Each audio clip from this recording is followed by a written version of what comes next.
या देवी सर्वभूतेषु मां ब्रह्मचारिणी रूपेण संस्थिता। नमस्तस्यो नमस्तस्यो नमस्तस्यो नमो नमः। नमस्कार, मैं सुमन, आप देख रहे हैं रणभेरी न्यूज। इस समय नवरात्र का पावन समय चल रहा है और वहीं आपको बता दें कि शहर बनारस में सभी लोग मां के 9 स्वरूपों का दर्शन पूजन कर रहे हैं। और इस वक्त मैं मौजूद हूँ ब्रह्मचारिणी देवी मंदिर के पास में, जो कि शहर के बीचों बीच स्थित है। और यहाँ पर मान्यता है कि नवरात्र के दूसरे दिन मां ब्रह्मचारिणी देवी के दर्शन पूजन किए जाते हैं और जो भी मनोकामना भक्तों की होती है वो पूरे होते हैं। और चाहे आप शारदीय नवरात्र की बात कर लो, चाहे आप चैत्र नवरात्र की बात कर लो, यहाँ पर आपको काफी भीड़ देखने को मिलेगी। और आज के दिन यानी कि आज नवरात्र के दूसरे दिन काफी भीड़ यहाँ पर लगी हुई है। सुबह से ही भक्त यहाँ पे दर्शन पूजन के लिए पहुंच रहे हैं। और बात कर ले अगर हम माँ के इस मंदिर की कहानी की, तो आज हम यहाँ पे जो महंत है उनसे बात तो करेंगे, लेकिन कहा जाता है कि बहुत पुरानी कहानी है जब माँ यहाँ पे आ करके तपस्या की थी, जिसकी वजह से उनका नाम ब्रह्मचारिणी पड़ा था। और साथ ही आपको बता दें कि काफी चीजें हैं जो ये कहानी दर्शाती हैं। तो चलिए सबसे पहले यहाँ के कुछ लोगों से भी बात करते हैं और महंत जी से जानते हैं कि क्या कहानी है ब्रह्मचारिणी देवी के इस मंदिर की। तो आइए चलते हैं। अभी मैं मंदिर परिसर के अंदर आ चुकी हूँ। यहाँ पर मैं महंत जी से बात करूंगी कि आज ब्रह्मचारिणी देवी जी का जो दर्शन पूजन हो रहा है, और साथ ही आपको ये भी हम इनसे जानेंगे कि क्या महत्व है इस मंदिर का। तो आपका नाम क्या है? महंत राजेश्वर सागरकर। पंडित जी, मंदिर का क्या महत्व है और कितनी पुरानी है ये मंदिर? ऐसा है कि ये मंदिर अति प्राचीन है।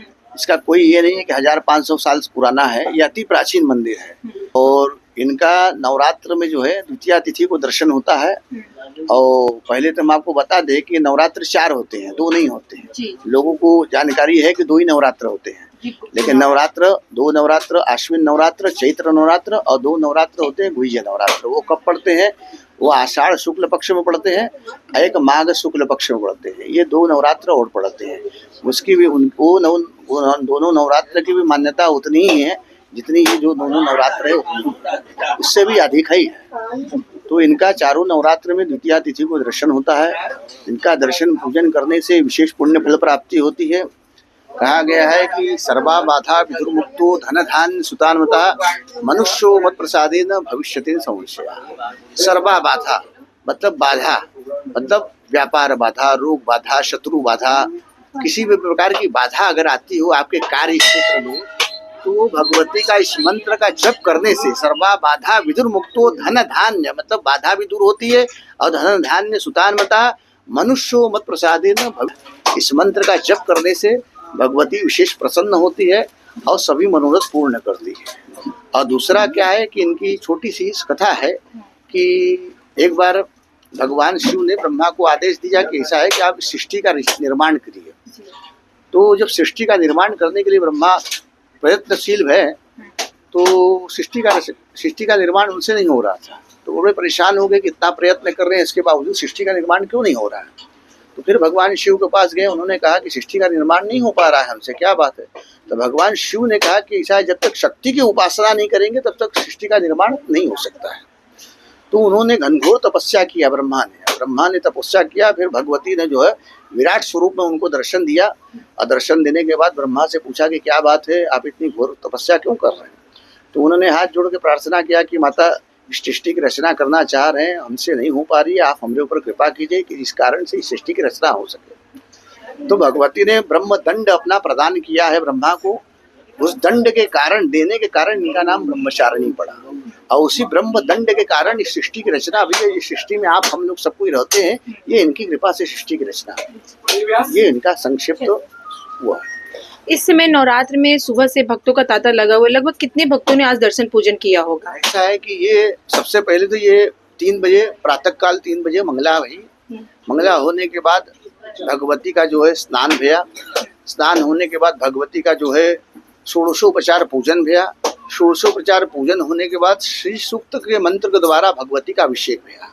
अब भगवती का अभिषेक होने के बाद फिर भगवती का श्रृंगार भया। भगवती का श्रृंगार होने के बाद प्रातः काल की आरती जो है भगवती की हो गई। उसके बाद से जो है कपाट भगवती का खुला। उसके बाद से काफ़ी संख्या में दर्शनार्थी आ रहे हैं, माथा टेक रहे हैं और जो भी अपनी मनोकामना है भगवती से याचना कर रहे हैं कि भगवती उस मनोकामना को पूर्ण करे। और दूसरा क्या है कि कहा गया है कि बलि प्रदाने पूजा या मग्नि कार्य महोत्सव है। अब हम लोग जो नारियल चढ़ाते हैं भगवती को क्यों चढ़ाते हैं, उसका कारण है कि कहा गया कि बलि प्रदाने पूजा या मग्नि कार्य महोत्सव है। मतलब कहने का मतलब भगवती को आपने सब पूजन वगैरह सब किया सभी प्रकार का, और आपने बलिदान नहीं किया तो आपकी पूजा अधूरी रह जाएगी। इसलिए भगवती को बलिदान बड़ा विशेष प्रिय है। इसलिए सभी भक्त जितने भी दर्शनार्थी आते हैं तो भगवती को बलिदान में नारियल चढ़ाते हैं कि इससे नारियल को बलि भगवती स्वीकार करे और भगवती प्रसन्न होकर उनकी मनोकामना पूर्ण। विशेषकर आज ब्रह्मचारिणी देवी को क्या चढ़ाया जाता है, क्या प्रिय है उन्हें? ऐसा है कि देखिए, हमने अभी आपको कहा कि एक तो नारियल इनको बड़ा प्रिय है, दूसरा क्या है रक्त पुष्प मतलब लाल फूल प्रिय है, लाल चुनरी प्रिय है, और दूसरा नैवेद्य में इनको पायस बहुत प्रिय है। पायस मतलब खीर, भगवती को खीर बहुत प्रिय है, इसलिए ये खीर का भोग लगता है भगवती को। और माध्याह्न काल में भगवती को महानैवेद्य लगता है। महानैवेद्य मतलब जितना फलार का आइटम जितना भी रहता है, ये माध्याह्न काल में जब आरती होती है, सेवा होती है, अब अभी कबार बंद हो जाएगा। अब फिर भगवती का जैसे प्रातः काल सेवा भई थी, उनसे पूजन होगा, अभिषेक होगा, फिर उसके बाद नैवेद्य आरती होगी। और नैवेद्य आरती होने के बाद फिर शिव के आदेश पर ब्रह्मा ने कहा कि सृष्टि की रचना हमसे नहीं हो रही है, तो फिर भगवान शिव ने कहा कि भगवती शक्ति की उपासना कीजिए तब सृष्टि की रचना हो पाएगी। तो फिर सृष्टि की रचना के लिए भगवान ब्रह्मा ने बड़ी घनघोर तपस्या किया। तपस्या करके भगवती को प्रसन्न किया। भगवती विराट स्वरूप में उनको दर्शन देती है, और दर्शन देने के बाद ब्रह्मा से कही पूछी कि क्या बात है, आप इतना क्यों तपस्या कर रहे हैं, क्या कारण है? तो ब्रह्मा ने कहा कि भगवती मैं चाहता हूँ कि सृष्टि की रचना हो पाए, और सृष्टि की रचना हो नहीं पा रही है, जिस कारण से जो है आप हमारे ऊपर कृपा कीजिए कि सृष्टि की रचना हो सके। तो उन्होंने अपना ब्रह्मदंड प्रदान किया, जिस कारण से नाम इनका ब्रह्मचारिणी पड़ा, और उसी समय से इनका दर्शन द्वितीया तिथि को चलता आ रहा है। और भगवती की जो है जो भी भक्त इनका दर्शन द्वितीया तिथि को करता है, इनकी सभी मनोकामना भक्ति को पूर्ण करती है।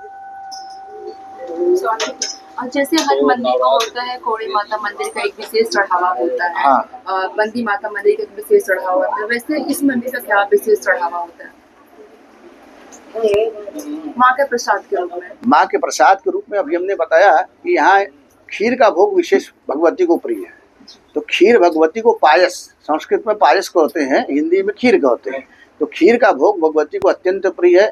उसका भोग लगाने से भगवती का और उनकी पूजा ने अर्चन करने के बाद बलिदान, नारियल का बलिदान करने के से भगवती बड़ी प्रसन्न होती है, और जो भी मनोरथ रहता है सब सिद्ध होता है। प्रत्येक मंदिर की एक मान्यता होती है कि कहीं पे धन और समृद्धि होता है, कहीं भी मोक्ष प्राप्ति होती है, इस मंदिर की क्या मान्यता है? ऐसा है कि देखिए, पहले तो मैं आपको बता दें कि देखिए ऐसा है कि भगवती की पुस्तक है दुर्गा सप्तशती। उसका मतलब क्या होता है, सप्त मतलब 7, सती मतलब 100। 700 श्लोक को जोड़ दिया है, 7 दोनों को जोड़ेंगे तो वो 700 श्लोक हो जाएंगे। तो जब 700 श्लोक उसके अंदर गए तो प्रत्येक श्लोक जो है वो अलग अलग वस्तु के लिए है। इस धरती पे ऐसी कोई वस्तु नहीं है जो भगवती दुर्गा की उपासना करने के बाद आपको प्राप्त न हो पाए। और उसमें कहा या देवी सर्वभूतेषु शक्ति रूपेण संस्थिता नमस्तस्यै नमस्तस्यै नमस्तस्यै नमो नमः। या देवी सर्वभूतेषु लक्ष्मी रूपेण संस्थिता, मतलब लक्ष्मी भी है, विद्या भी है, स्मृति भी है, बुद्धि भी है, सभी प्रकार उसमें दिया गया है। और दूसरा क्या है, ज्ञानी नाम चेतांसी देवी भगवती सा बलादा कृष्ण मोहाय महामाया प्रयच्छति। मतलब कहने का मतलब है कोई भी व्यक्ति अगर आपसे रूठ गया है, आप उसको नहीं मना पा रहे हैं, भगवती का इस मंत्र का जप करिए, देखिए भगवती की कृपा होती है, वो आपको खींचा चला आएगा। 9 दिन माँ के नवरात्र में क्या अलग अलग स्वरूप होते हैं? एक ही स्वरूप में 9 दिन पूजा किया जाता है? नहीं, देखिए ऐसा है कि नवरात्र में 9 दुर्गा का दर्शन होता है। अब ये काशी में जो 9 दुर्गा है ये अलग अलग स्थान पे है, और 9 दुर्गा जो अलग अलग स्थान पे है वो 9 दुर्गा 9 जो है स्वयंभू है। स्वयंभू का मतलब होता है स्वयं प्रकट भई है, इनकी स्थापना नहीं की गई है, तो ये स्वयंभू है, इसलिए अलग अलग ये 9 रूप लेकर के बैठी हुई है भगवती। तो कल जैसे आपने किया, कल शैलपुत्री का किया, तो उनकी महत्वता थी, उनका दर्शन पूजन विशेष महत्व। अब आज देखिए द्वितीया तिथि है, इनका ब्रह्मचारिणी का दर्शन है, तो इनका दर्शन पूजन का विशेष महत्व है। कल तीसरे दिन अलग भगवती का। इसी तरह भगवती ने 9 रूप धारण किया गया। 9 रूप धारण करने से अलग अलग पूजन करने का विशेष महत्व है। और जो व्यक्ति अलग अलग नहीं जा पाता है कहीं, वो एक मंदिर में भी जा करके भगवती की उपासना करता है तो भी फल उसको उतना ही प्राप्त होता है। ऐसा नहीं कि अलग अलग मंदिर में जाके करेगा तभी प्राप्त होगा, समझे। लेकिन चूंकि अगर आप में सामर्थ्य है और आप कर सकते हैं तो अलग अलग मंदिर में भी जाके आप करिए भगवती की उपासना। बात करें अगर दर्शनार्थी की, तो क्या सिर्फ बनारस से आज के लोग आए या फिर बनारस के बाहर के? नहीं, देखिए ऐसा है ना कि ये कोई कहना जरूरी नहीं कि बनारस के ही है। ऐसा है ना, भगवती कब किसको कहाँ से बुला लेगी। हमारे यहाँ से तो अमेरिका से लोग दर्शन करने आते हैं, समझ रहे हैं ना, अमेरिका से आए हैं यहाँ दर्शन करने के लिए। तो ऐसा कुछ नहीं कहा जाता कि काशी के ही है जनता दर्शन करते, श्रद्धालु काशी के ही आ रहे हैं। भगवती जिसको बुलाना चाहती है वो विदेश भी रहेगा तो दर्शन करने चला आएगा। ये भगवती के ऊपर है कि किसको दर्शन देना है किसको नहीं देना है, क्योंकि हम आप उनसे जबरदस्ती नहीं कर सकते हैं। जब तक उनकी इच्छा नहीं रहेगी तब तक कुछ नहीं होने वाला है। ठीक, हो रही है अपन नंबर हमारा नंबर ये लिखल हो।